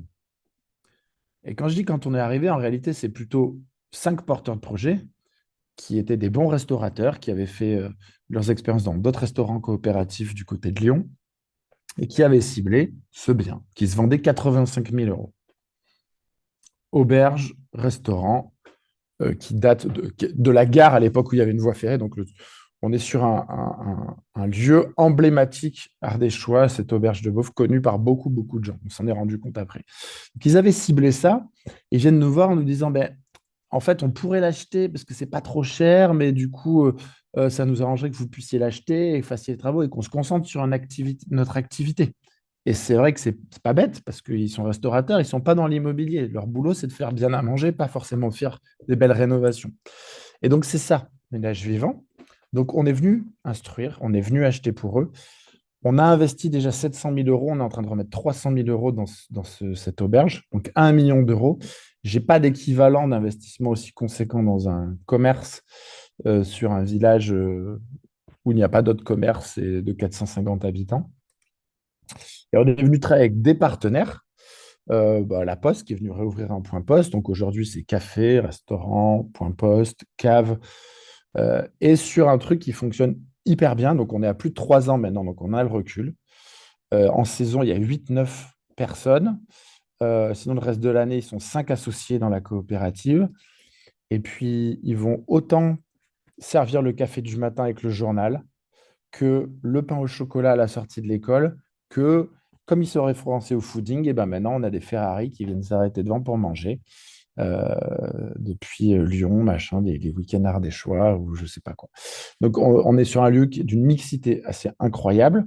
Et on a des verbatims, des témoignages d'habitants qui nous disent, en fait, le lieu a changé la vie. Parce qu'il y a aussi la soirée pizza, la soirée jeu, le ceci, ça, et que ça fait vraiment un lieu, un cœur, un foyer au sein du village. Donc l'essentiel de l'argent, enfin de l'investissement, on l'a mis dans les travaux avec une haute qualité des murs chauffants, des enduits écologiques, etc., etc.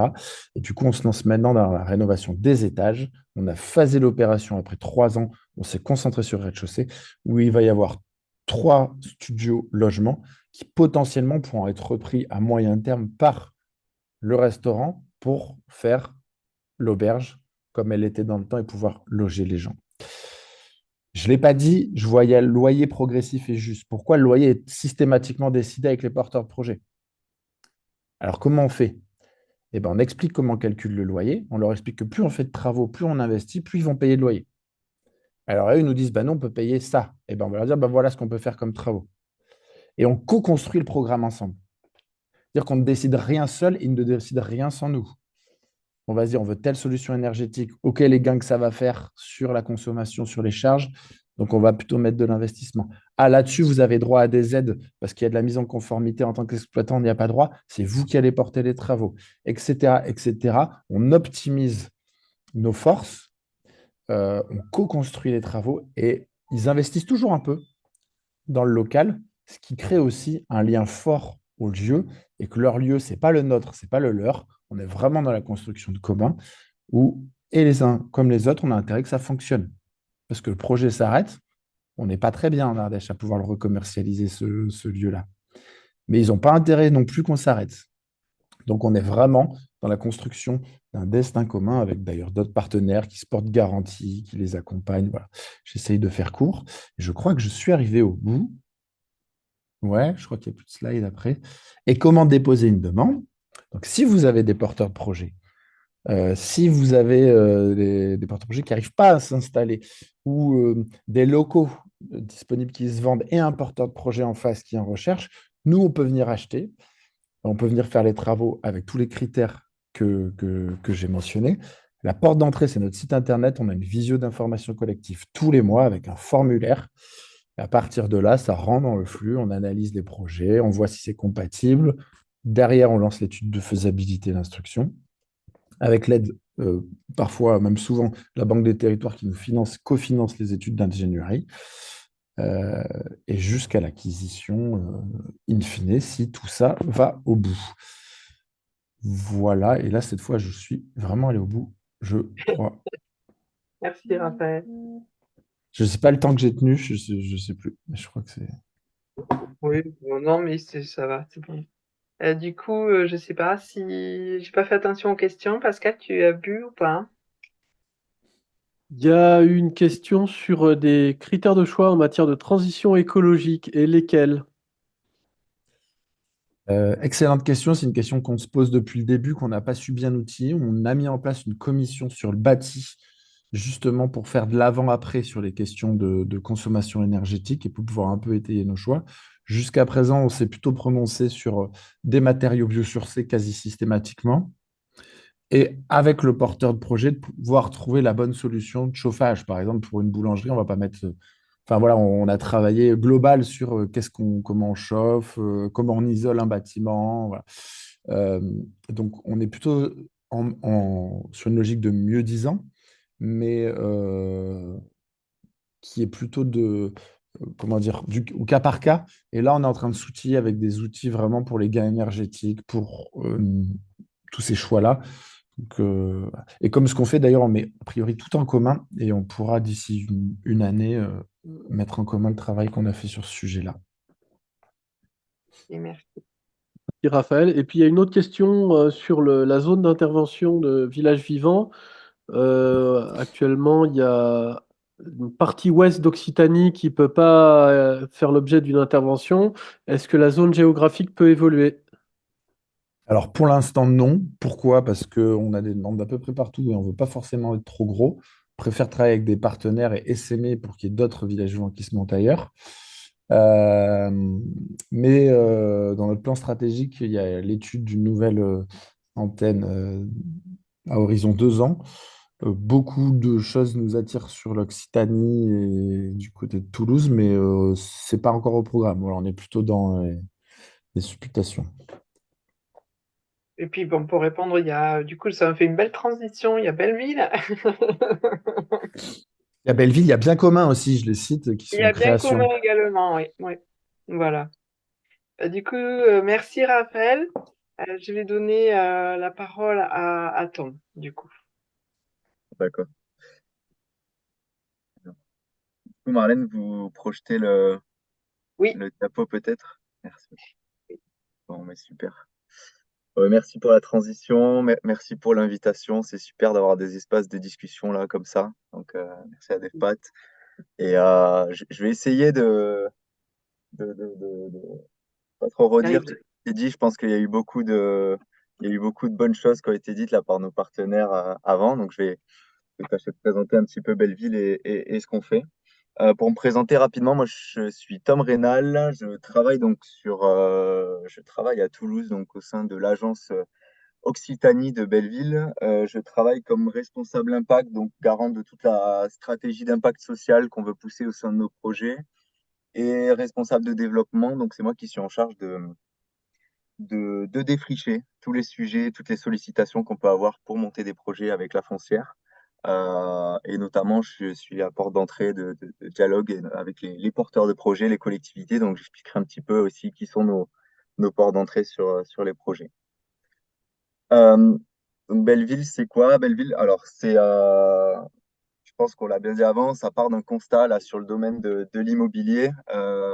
C'est un constat à la fois sur des domaines secteur métropolitain, sur lequel donc, je ne vais pas trop m'étaler, mais où il y a vraiment une polarisation de tous les investissements sur ces secteurs métropolitains avec une grosse pression des loyers et peu de place pour les porteurs de projets autour de l'économie sociale et solidaire et sur des territoires plus ruraux, plutôt des problématiques de vacances commerciales, en tout cas de vacances du patrimoine, en centre-ville, en centre-bourg. Donc l'idée par les 5 associés en 2019, ça a été vraiment d'essayer de voir comment eux qui travaillaient tous dans le secteur plutôt de l'immobilier et assez différemment. Donc dans les associés de Belleville, c'est plutôt des architectes. Il y a un architecte, un entrepreneur social, un ancien des logements sociaux. Donc il y a quand même une variété des compétences.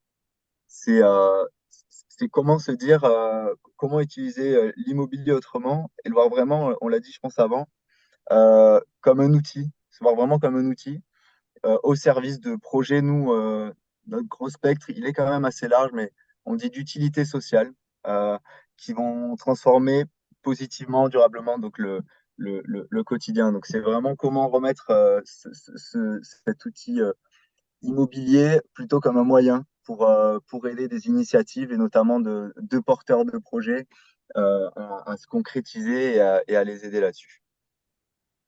Peut-être pour la diapo d'après.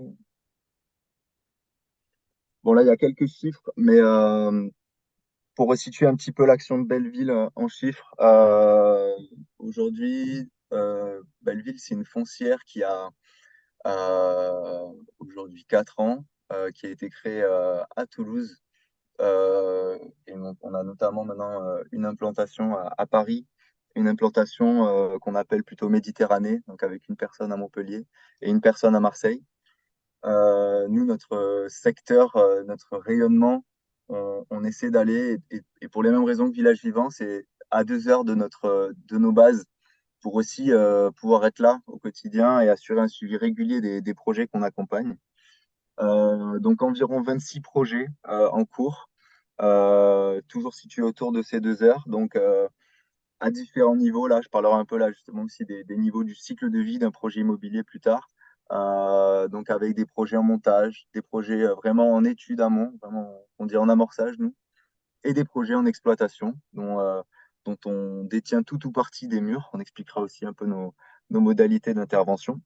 Et donc voilà, avec environ 31 salariés du côté de Belleville. Je pense ça a été bien dit aussi avant, ce cycle de vie d'un projet immobilier et aussi les secteurs d'intervention d'une foncière. Euh, la foncière, elle intervient à peu près à tous ces secteurs, à tous ces phases d'un projet immobilier. Que ce soit vraiment, là, ce qui est marquant sur ce schéma, je pense que c'est la phase d'exploitation qu'on se veut, on l'a mis, qui mettait une grosse partie de ce camembert. Euh, Pourquoi? Parce que pour nous, là, c'est vraiment l'outil foncière et pas, par exemple, promotion immobilière. C'est essayer de remettre l'exploitation du bien sur le long terme vraiment au centre du projet immobilier. Si on faisait peut-être un comparatif avec des secteurs plutôt de la promotion immobilière, je pense que toutes les premières phases jusqu'à la phase de réalisation vont se faire via le promoteur immobilier. Mais finalement, il y a une revente du bien et après, où le bien va repartir sur le marché. Après, dans un deuxième temps, le métier de la foncière, c'est tout de même d'être aussi présent dans une partie de l'exploitation du bâtiment et donc d'être là vraiment dès la phase d'amorçage du projet et d'être là tout le long de la phase de vie du projet. Donc nous, dans nos modalités, on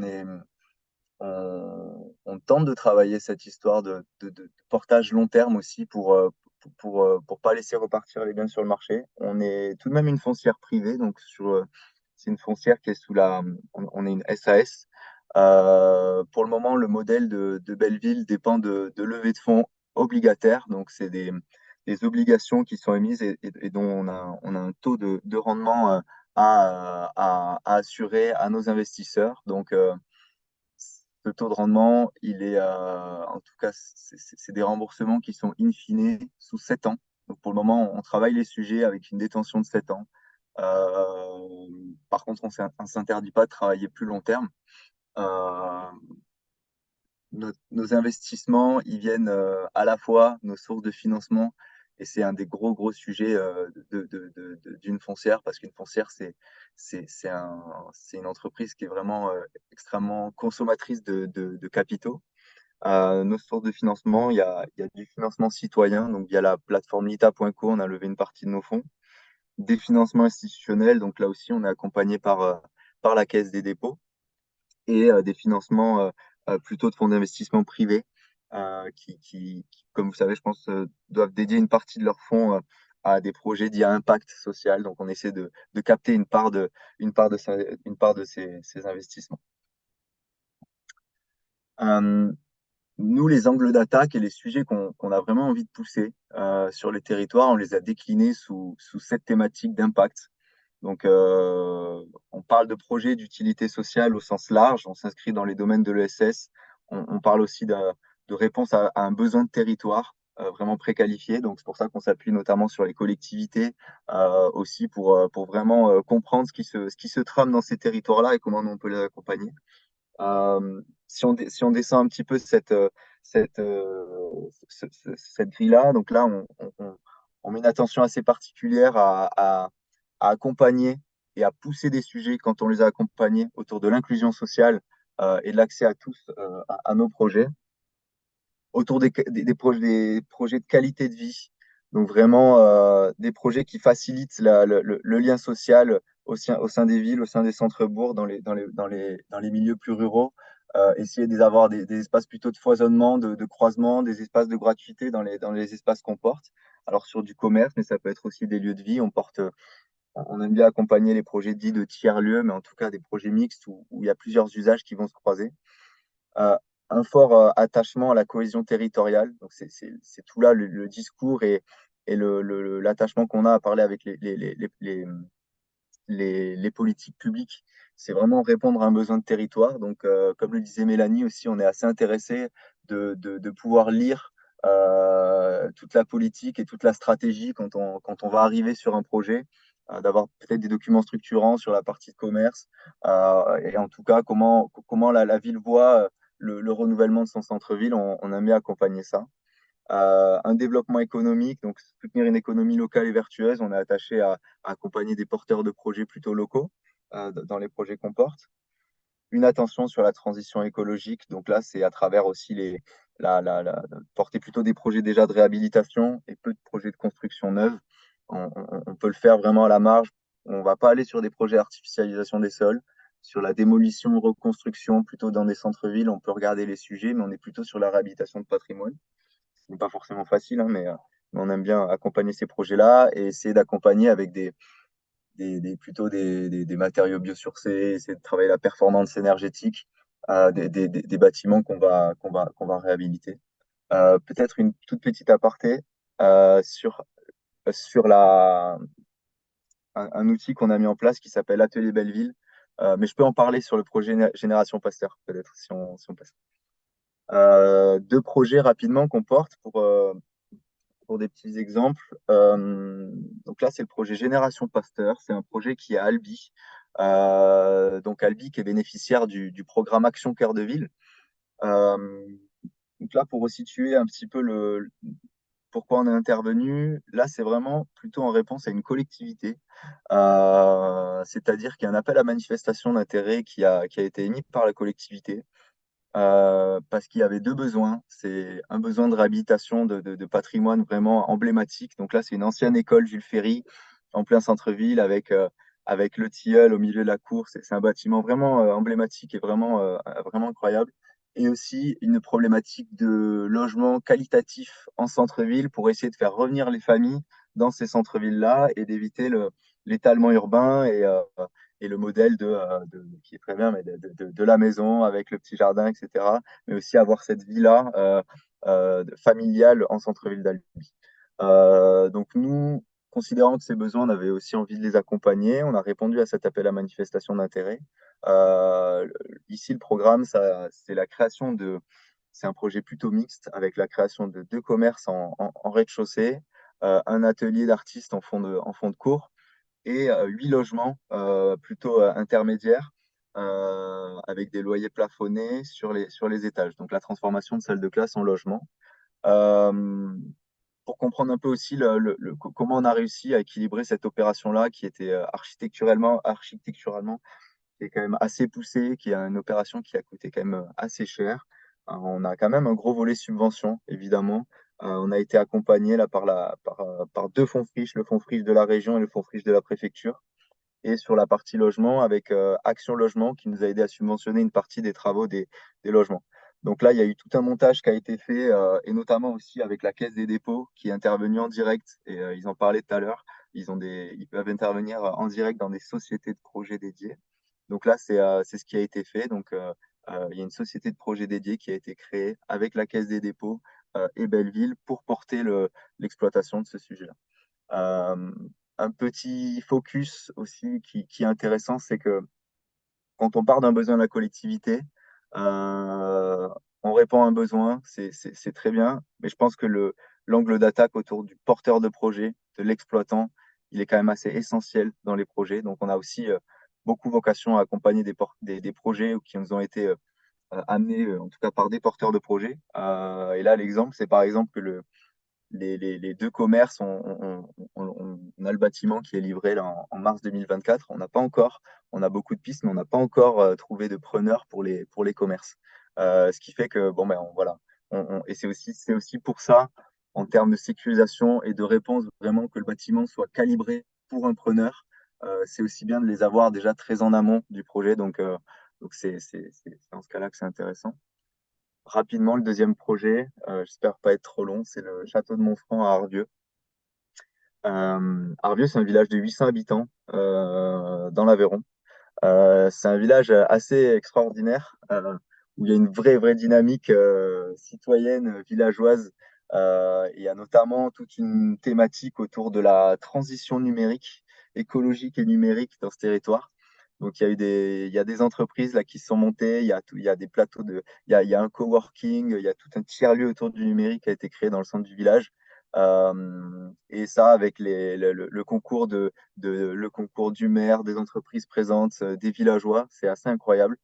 Il y a eu une opportunité d'ajouter une brique à cet ensemble-là, plutôt la brique hébergement, parce qu'il n'y avait pas forcément d'offre d'hébergement sur le village d'Arvieux. Donc le château que vous voyez à l'écran, nous, on a accompagné les porteurs de projets et notamment une association et un porteur de projet qui voulait investir ces lieux-là. Donc, on a accompagné sur l'acquisition et sur le programme de travaux. Ce projet-là pour permettre aussi de rénover les combles, de remplacer le système de chauffage. Et voilà, donc on a été subventionné aussi par ma région pour le climat sur ce sujet-là. Euh, c'est un sujet qu'on porte avec des investisseurs locaux. Donc nous, on n'a pas vocation à porter des sujets seuls, à investir seuls dans des projets. On aime beaucoup co-investir avec les acteurs du territoire. Aussi, pourquoi pas, comme nous, on doit rembourser nos fonds à 7 ans, ben, on essaie de travailler la cession dès le début. Et là, notamment, c'est des sujets plutôt de revente de nos parts aux exploitants pour qu'ils soient pérennisés sur site. Donc voilà. Et vraiment pour le travail autour de l'exploitant que moi je trouve vraiment clé là dans ces sujets-là. Là, il y a eu justement un double travail de l'ADEFPAT qui ont accompagné une première fois la première association là sur des sujets de modèle économique, de gouvernance. La première association s'est retirée et ils ont permis aussi à une autre association composée de villageois qui a vraiment émergé à ce moment-là de pouvoir réinvestir le lieu et de les aider à vraiment calibrer leur activité au sein de ce lieu. Donc, voilà, la foncière, c'est un outil de portage immobilier, portage de travaux, mais des acteurs comme la DEFPAT, France Active, plus des collectivités, ça permet vraiment de créer un tout et d'accompagner ces dynamiques. Voilà, je pense que j'ai à peu près terminé. J'espère pas avoir été trop long. Non. Du coup, Pascal, est-ce qu'on peut prendre les questions qui étaient posées pour l'ensemble des foncières? Oui, voici les questions qui portaient sur les foncières. Alors, il y a une alors c'est dommage, je crois que Mélanie est partie, à moins qu'elle Oui. soit Non, elle est voilà. partie, elle avait une réunion, ouais. Donc, une première question, est-ce qu'il est possible de réaliser des opérations foncières sur plusieurs bâtiments à différents endroits, ou est-ce qu'il faut fonctionner par îlot?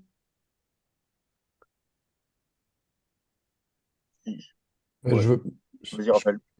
Alors, nous, on fonctionne à l'échelle d'un local. Donc, on peut acheter dans un immeuble, même en copropriété.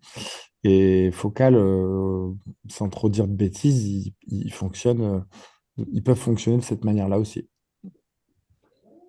Ok. Raphaël, un complément de réponse ou... Non, Tom.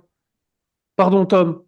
Tom, tu avais un complément de réponse? Non, c'était pour dire que nous, c'est plutôt aussi au cas par cas, D'accord.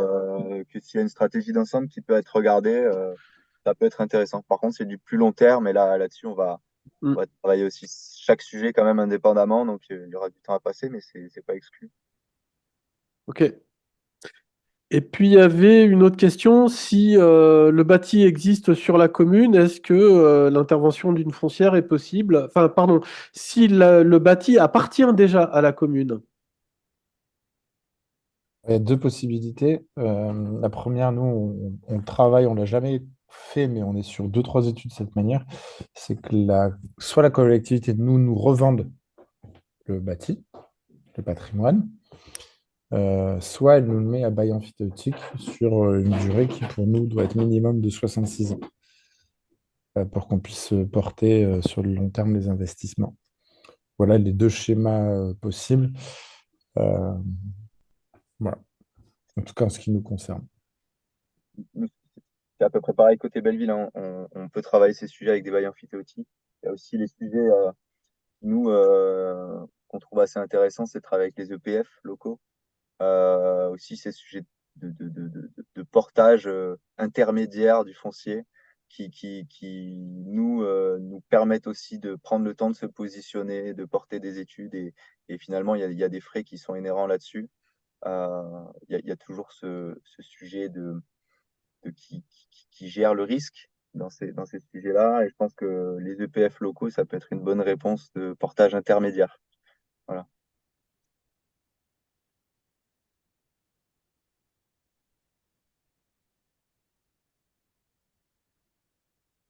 Je sais pas s'il y en a d'autres. J'en ai pas relevé d'autres. Ouais. Bah, du coup, peut-être, bah, je te laisse la parole, du coup, Pascal, si tu veux. Ça marche. Alors, comme c'est toi qui t'occupes de Ouais. passer les diapositives, je dirais poète poète à chaque diapo. Voilà, C'est bon? Ouais. c'est bon. Alors, pour nous, à la DevPat, le cœur du métier, c'est pas du tout l'immobilier. Nous, notre métier, c'est d'accompagner des porteurs de projets, donc soit des personnes qui entreprennent, soit des groupes qui ont des envies. Quand on est sollicité sur la question de l'immobilier, on se met avec le porteur de projet en questionnement pour les aider à comprendre, à maîtriser, à intégrer des enjeux financiers et les enjeux financiers qui sont particuliers, qui peuvent être plus importants dans le cadre d'une opération portée avec une collectivité. Et puis, il y a aussi des enjeux de temporalité, de prise de risque, de rassurer le bailleur. Donc, les porteurs de projets intègrent pas toujours très facilement ces enjeux particuliers. Poète, poète. Donc, il y a un petit dessin avec un petit taureau et une petite maison. C'est vrai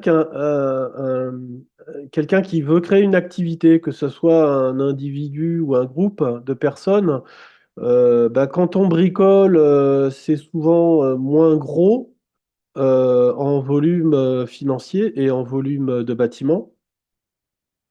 Ça veut dire que clairement, pour les gens qui ont des projets, il y a un impact sur le modèle économique. Euh, un gros équipement, un gros bâtiment, une grosse opération immobilière. Je dis gros, mais c'est relatif, hein. Ça sera forcément plus gros si c'est porté avec une foncière et une collectivité. Donc ça veut dire que le modèle économique, bah, il faudra qu'il ait un peu plus de coffres. L'ancrage local, ben, Raphaël et Tom en ont déjà parlé. C'est vrai que un porteur de projet qui n'est pas sûr qu'il ait des usagers ou des clients dans le village ou dans sa zone de chalandise ou dans l'espace de vie local, bah, voilà, ça va impacter le modèle économique aussi. Et puis, de toute façon, la raison d'être souvent de ces opérations, c'est qu'il y ait du monde qui fréquente. Et puis, il y a un impact aussi auquel on est très attentif, c'est la dimension collective. Poète, poète. Voilà. Donc, comme je disais, sur le modèle économique, c'est une question de volume d'affaires, mais aussi des moyens de l'atteindre. Donc, faut se poser des questions d'expertise d'usage. Est-ce qu'on va avoir des usagers, des clients? Se poser des questions de raison d'être, de positionnement, de ciblage, d'action commerciale, de merchandising.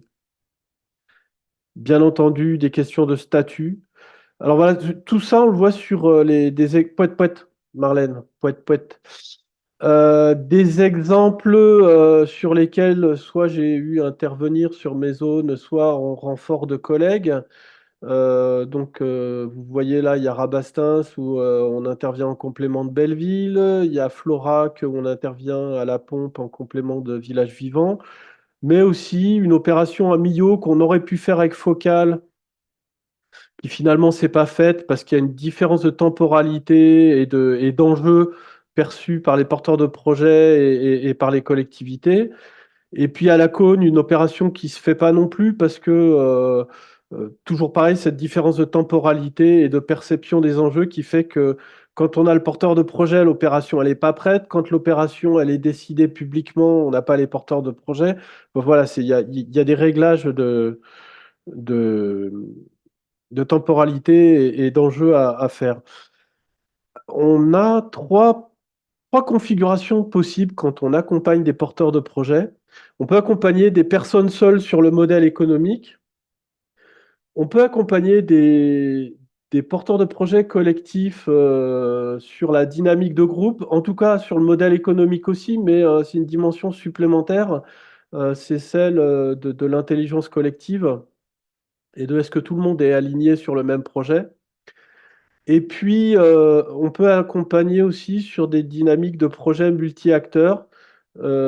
Parfois, très en amont, on a un groupe de gens qui ont envie d'agir, on a des élus locaux, une interco, une commune qui sont prêts à suivre, mais pas à n'importe quelles conditions. On a eu plusieurs foncières, on a des partenaires commerçants ou associatifs autour du projet. Et c'est vrai que parfois, c'est important de mettre tout le monde autour d'une table et de les faire progresser. Alors, comment on fait tout ça?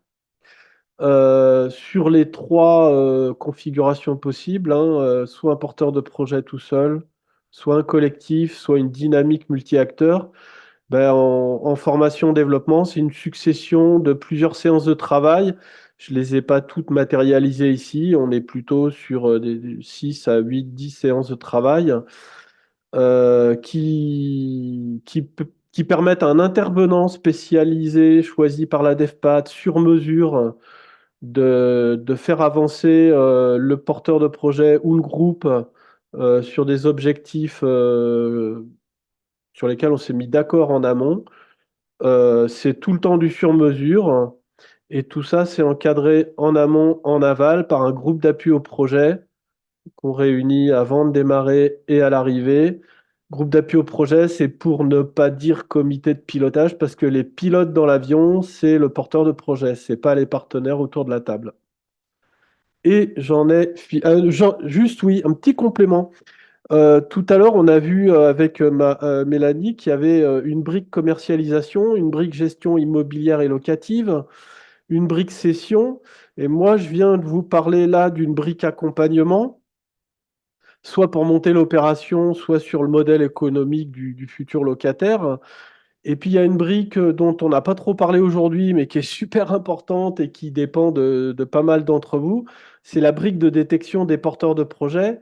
Et c'est vrai que détecter un porteur de projet, si on peut les accompagner au plan immobilier et sur le modèle économique, c'est voilà, pour vous, ça peut vous donner des billes. Ça peut faire partie de votre mallette d'attractivité pour trouver des porteurs de projets. Merci Pouet, pouet. Pascal. Merci Pascal. Oui, du coup, enfin, vous l'aurez compris, l'idée c'était aussi donc de vous présenter l'ensemble des foncières présentes sur le territoire de la DEFPAT. Les messages ont été clairs, en fait, on est même dans le faire ensemble. Certes, il y a plusieurs foncières, mais elles peuvent être complémentaires. Des fois, elles travaillent ensemble. Elles travaillent aussi main dans la main avec l'EPF Occitanie ou les EPF locaux. Et donc, de temps en temps, voilà, la DEFPAT est mobilisée sur l'accompagnement des porteurs de projets.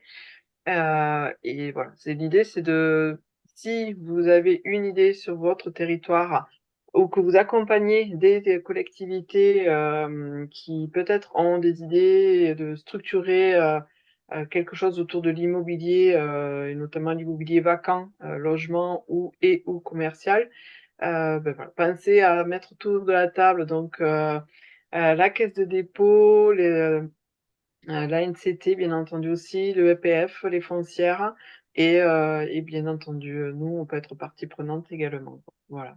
Il y en Je avait une, vois pas. ouais, pardon. Il y en avait une qui avait été posée, je sais plus si on y a répondu ou pas, mais quand le propriétaire est privé et que la collectivité ou le porteur de projet a ce bien immobilier en cible, quelle est la possibilité d'intervention? Pour les foncières, peut-être que je peux répondre? Mhm. Ok.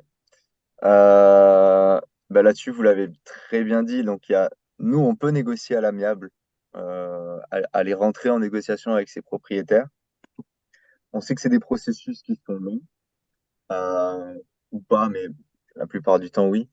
Donc là-dessus, il n'y a pas de souci. On peut rentrer en première ligne sous couvert qu'on soit peut-être rassuré sur d'autres aspects, notamment l'exploitation, etc., pour acquérir le bien. Et notamment, et c'est là où je reviens à l'EPF toujours, où ici, eux, ils ont capacité, ils ont des outils pour négocier. Au final, ils ont des. Voilà. Et est-ce que on demande aussi s'il y a des outils publics qui peuvent être mis, des outils de préemption, l'EPF, qui peuvent nous aider, nous aussi, à se positionner. Mais voilà, il y a plusieurs. Tout dépend du propriétaire. Il y en a beaucoup différents. Voilà. Merci Tom. Valentine a levé la main. Oui, Bonjour à tous, je suis sur le programme Petite Ville de demain, notamment sur Rabastens, donc bonjour à ceux que je connais. Je voulais remercier ici la DEFPAT de témoigner, donc de rebondir un peu sur ce que tu disais Pascal. Donc nous on a un porteur de projet qui est implanté, qui est sous statut associatif, qui porte un tiers-lieu depuis 2018 dans un ancien hôtel-restaurant dont on va dire le bâtiment est assez dégradé et demanderait pas mal de travaux pour qu'ils puissent pérenniser leur activité et la développer à la hauteur de leur ambition et du soutien que les partenaires peuvent leur apporter, puisqu'ils sont lauréats des FIOC Occitanie là, cette année, mais également en fabrique de territoire tiers-lieu depuis septembre-octobre là, 2023. Et du coup, donc, on a à la fois un accompagnement qui est enclenché via la DEFPAT dans le cadre d'un conventionnement entre l'agglomération Gaillac-Groyer et la DEFPAT qui est en cours, qui a commencé au printemps 2023, je crois. Le bureau d'études qui a été missionné par la DEFPAT pour faire cet accompagnement, c'est Palenka. Donc, on a eu un premier groupe d'appui au projet de lancement. Moi, j'ai participé là, il y a moins de 2 semaines à une réunion qui était intéressante. Ils avancent bien sur la structuration, effectivement, du modèle éco. En parallèle, on a la commune de Rabastens a conventionné avec le PFO et l'a mandaté, notamment sur ce bien-là, pour une acquisition. Donc, là aussi, on progresse. Voilà. Petite info à Tom, on a eu l'avis des domaines et une première proposition a été faite. Voilà.